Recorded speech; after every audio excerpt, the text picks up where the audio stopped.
इस वक्त की बेहद बड़ी खबर लोकसभा चुनाव 2019 से जुड़ी हुई आ रही है, जहां पर दोस्तों आरएसएस के गढ़ में भारतीय जनता पार्टी की हालत पतली होती हुई नजर आ रही है। आखिर हम ऐसा क्यों कह रहे हैं, हम आपको सिलसिलेवार तरीके से बताएंगे। लेकिन उससे पहले अगर आप भी 2019 के लोकसभा चुनाव में एक बड़ा परिवर्तन होते हुए देखते हैं तो बदलाव के लिए इस वीडियो को लाइक करिए, लाल बटन दबाकर चैनल को सब्सक्राइब करिए और घंटी को दबाना बेहद जरूरी है। दोस्तों बेहद बड़ी खबर लोकसभा चुनाव के मद्देनजर निकलकर सामने आ रही है नागपुर से, जो आरएसएस का गढ़ है और वहां पर भारतीय जनता पार्टी के एक दिग्गज नेता नितिन गडकरी की रैली में पूरी तरह से खाली कुर्सी देखी गई है और दोस्तों दूर दूर तक आदमी नजर नहीं आ रहे हैं, जिसके बाद पार्टी के कार्यकर्ता के द्वारा बनाई गई ये वीडियो लगातार सोशल मीडिया पर वायरल चल रही है। दोस्तों हम आपको बता दें कि नितिन गडकरी भाषण करने पहुंचे हैं और केवल आगे की 3-4 लाइनों में लोग खड़े हैं और पीछे पूरी खाली कुर्सियां पड़ी हुई है, जिसके बाद अब सीधे तौर पर बड़े सवाल उठने लगे हैं, क्योंकि नागपुर की ये रैली है जहां पर भारतीय जनता पार्टी का सबसे बड़ा गढ़ बताया जाता है और यहां तक कि संघ का कार्यालय भी नागपुर में है। ऐसे में दोस्तों नागपुर में भारतीय जनता पार्टी की स्थिति खराब होना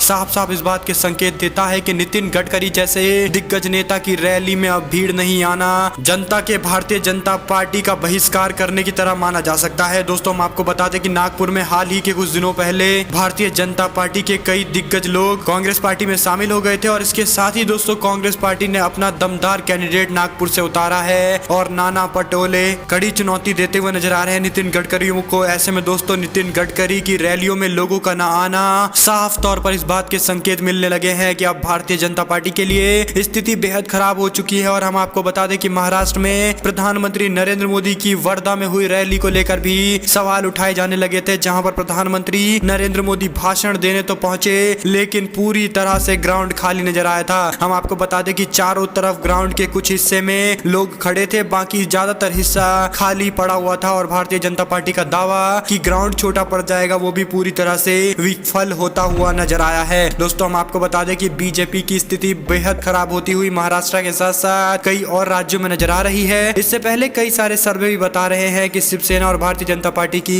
सीटें लगातार कम होती जा रही है और कांग्रेस एनसीपी एक बार फिर से ज्यादातर सीटें प्राप्त करने की कोशिश कर रही है और इसमें सफल भी होती हुई नजर आ रही है। इसके साथ ही दोस्तों एक और बेहद बड़ी खबर लेते हैं, जहां पर चुनाव 2019 लोकसभा से जुड़ी हुई बेहद बड़ी खबर, हार्दिक पटेल को चुनाव लड़ने से सुप्रीम कोर्ट ने कहीं ना कहीं एक बार फिर से मना कर दिया है और हम आपको बता दें कि हार्दिक पटेल 2019 का लोकसभा चुनाव नहीं लड़ सकते हैं। सुप्रीम कोर्ट ने भी उनको तगड़ा झटका दे दिया है। इसके साथ ही दोस्तों एक और बेहद बड़ी खबर जो निकलकर सामने आ रही है, जहां पर बीजेपी के राष्ट्रीय अध्यक्ष अमित शाह की मुश्किलें बढ़ती हुई गांधीनगर से नजर आ रही है और गांधीनगर में बड़े स्तर पर पटेल समाज ने भारतीय जनता पार्टी के खिलाफ वोट डालने के लिए चुनाव प्रचार शुरू कर दिया है। दरअसल दोस्तों पाटीदार समुदाय के बड़े स्तर पर कार्यकर्ताओं ने घर घर जाकर भारतीय जनता पार्टी के खिलाफ मोर्चा खोल दिया है। गुजरात में पाटीदार समुदाय एक ऐसा समुदाय है जिसके वोटों से भारतीय जनता पार्टी वर्षों से शासन करते हुए नजर आ रही है। ऐसे में गुजरात में पाटीदार अनामत आंदोलन के बाद हार्दिक पटेल ने जिस तरह से कांग्रेस पार्टी का दामन थामा है, उसके बाद से अब बीजेपी के खिलाफ जोर शोर से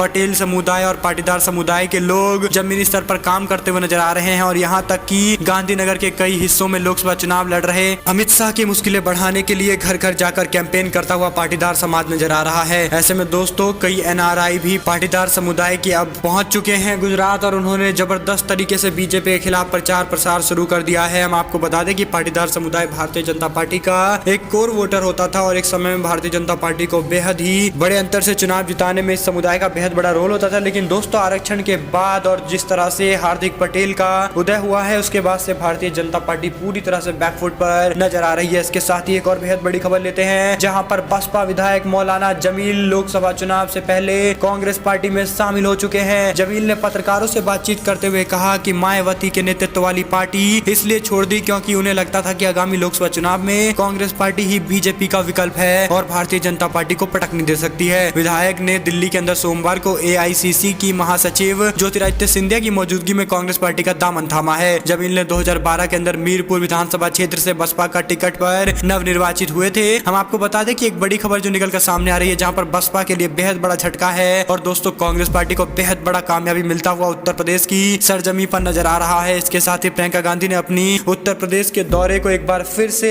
तैयार कर लिया है और दोस्तों प्रियंका गांधी इस बार पश्चिमी उत्तर प्रदेश में नजर आएंगी और पूरी तरह से रैली के माध्यम से भारतीय जनता पार्टी को बैकफुट पर धकेलने की कोशिश करती हुई प्रियंका गांधी नजर आ सकती है। इसके साथ में दोस्तों एक और बेहद बड़ी खबर लेते हैं, हैं, जहां पर योगी आदित्यनाथ की मुश्किलें बढ़ती हुई नजर आ रही है और पूर्व एडमायरल चीफ रामदास ने बड़ा बयान देते हुए कहा है कि वो योगी आदित्यनाथ के खिलाफ चुनाव आयोग में शिकायत करेंगे। दरअसल दोस्तों, गाजियाबाद पहुंचे योगी आदित्यनाथ ने कहा था कि प्रधानमंत्री नरेंद्र मोदी की सेना ने जाकर बालाकोट पे स्ट्राइक्स किए हैं, जिसके बाद ये बेहद बड़ी खबर पूर्व नौसेना के एडमिरल एल दास ने भारतीय जनता पार्टी के उत्तर प्रदेश के मुख्यमंत्री योगी आदित्यनाथ के खिलाफ मोर्चा खोल दिया है और चुनाव आयोग का रुख कर दिया है। उन्होंने कहा कि सैन्य बल किसी व्यक्ति से जुड़ा नहीं होता। उन्होंने दावा किया है कि पूर्व और सेवारत सैनिक की अपनी टिप्पणी से नाराज हैं। हम आपको बता दें कि सेना के दिग्गज पद पर रहे एडमायरल ने भारतीय जनता पार्टी की मुश्किलें बढ़ाकर इलेक्शन कमीशन में शिकायत करनी शुरू कर दी है। इसके साथ ही दोस्तों एक और बेहद बड़ी खबर, जहां पर सत्ता में आने पर किसानों के लिए अलग से होगा बजट फंड, ये बड़ा बयान देते हुए कांग्रेस पार्टी और मैनिफेस्टो के जरिए सभी लोगों को आकर्षित करती हुई नजर आ रही है। हम आपको बता दें कि भारतीय जनता पार्टी की मुश्किलें बढ़ती हुई नजर आ रही है, जहां पर दोस्तों कांग्रेस ने कृषि के विकास और किसानों की समस्या के समाधान के लिए चुनाव घोषणा से अलग बजट लाने का दावा किया है। कांग्रेस अध्यक्ष राहुल गांधी ने अन्य वरिष्ठ नेताओं के साथ में मिलकर मुख्यालय में चुनाव घोषणा पत्र जाहिर किया है। इसके अंदर लगातार किसानों को अलग से बजट की व्यवस्था की गई है। उन्होंने कहा है कि किसानों को मामूली सहायता से काम नहीं चलेगा, बल्कि किसानों को लंबे समय के लिए राहत देनी चाहिए। हम आपको बता दें कि किसानों के खिलाफ अब किसी भी तरह के कोई भी आपराधिक मामले नहीं चलेंगे। इससे पहले किसानों के कर्ज माफी को लेकर भी राहुल गांधी ने बड़ा बयान देते हुए कहा था कि कांग्रेस पार्टी की सरकार बनने के बाद किसानों के कर्ज माफ कर दिए जाएंगे। यानी मैनिफेस्टो के सहारे अब कांग्रेस पार्टी ने बीजेपी को बैकफुट पर धकेल दिया है। और दोस्तों ऐसा बताया जा रहा है कि भारतीय जनता पार्टी के कैंप में बेहद बड़ा हलचल मच चुका है कांग्रेस पार्टी के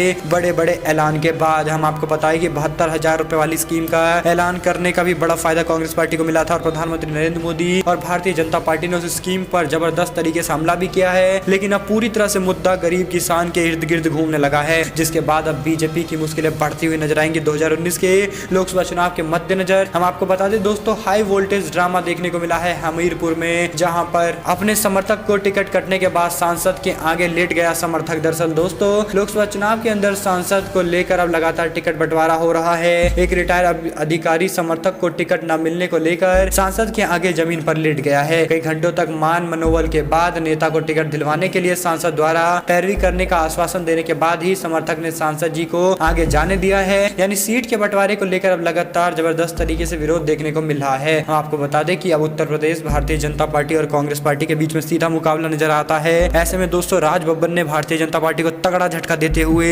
17 किसान संगठनों को अपने पक्ष में खड़ा कर लिया है। इसके साथ ही अब फतेहपुर सीकरी के अंदर कांग्रेस पार्टी की दावेदारी बेहद मजबूत होती हुई नजर आ रही है, क्योंकि 2019 के लोकसभा चुनाव के मद्देनजर ऐसा माना जा रहा था कि किसानों का वोट सबसे ज्यादा क्रूशल होने वाला है। ऐसे में दोस्तों भारतीय जनता पार्टी को छोड़कर 17 बड़े संगठनों ने कांग्रेस पार्टी का समर्थन करना साफ तौर पर राज बब्बर की जीत को और ज्यादा सुनिश्चित करता हुआ नजर आ रहा है। लेकिन देखना होगा कि 2019 के लोकसभा चुनाव में किस तरह के नतीजे निकलकर सामने आते हैं। इसके साथ में दोस्तों एक और बेहद बड़ी खबर जो निकलकर सामने आ रही है, जहां पर कांग्रेस पार्टी ने अपना पूरा रोड मैप तैयार कर लिया है। राहुल गांधी, प्रियंका गांधी समेत कई दिग्गज नेताओं को पश्चिमी उत्तर प्रदेश के अंदर रैलियां कराई जाएंगी। इन रैलियों के माध्यम से कांग्रेस पार्टी के पक्ष में माहौल बनाने की कोशिश की जाएगी। प्रियंका गांधी, राहुल गांधी संयुक्त तौर पर एक रैली कर सकते हैं। इसके साथ में नवजोत सिंह सिद्धू को भी चुनाव प्रचार की जिम्मेदारी दी जाएगी। हम आपको बता दें कि कांग्रेस पार्टी ने पश्चिमी उत्तर प्रदेश के अंदर अपने वोटों को एकजुट करने के लिए नई रणनीति बनाई है। ऐसे में दोस्तों कई क्षेत्रों के अंदर कांग्रेस पार्टी अब पूरी तरह से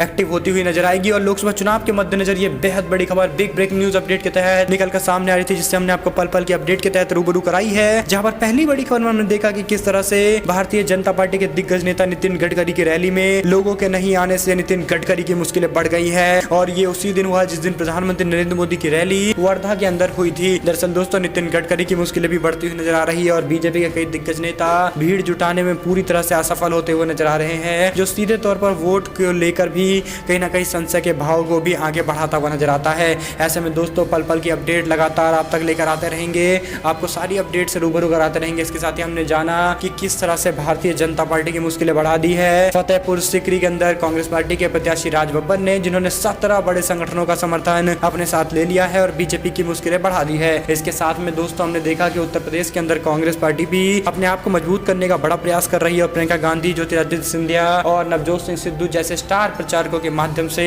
पश्चिमी उत्तर प्रदेश में रैलियां होंगी और राहुल गांधी बड़ी रैलियां करते हुए नजर आएंगे। ऐसे में छोटे छोटे नुक्कड़ रैलियां और गली मोहल्ले में रैली करके कांग्रेस पार्टी अपने समर्थकों को एकजुट करेगी। इसका क्या प्रभाव 2019 के लोकसभा चुनाव में पड़ेगा, हम आपको पल पल के अपडेट के तहत रूबरू कराते रहेंगे, सारी जानकारियों से पल पल के अपडेट पहुंचाते रहेंगे।